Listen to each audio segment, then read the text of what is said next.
Hello everyone. Today we talk about how to fix the app of piano keyboard.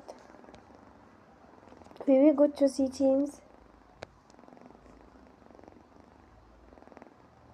then we click on apps. After that we will search the app piano keyboard.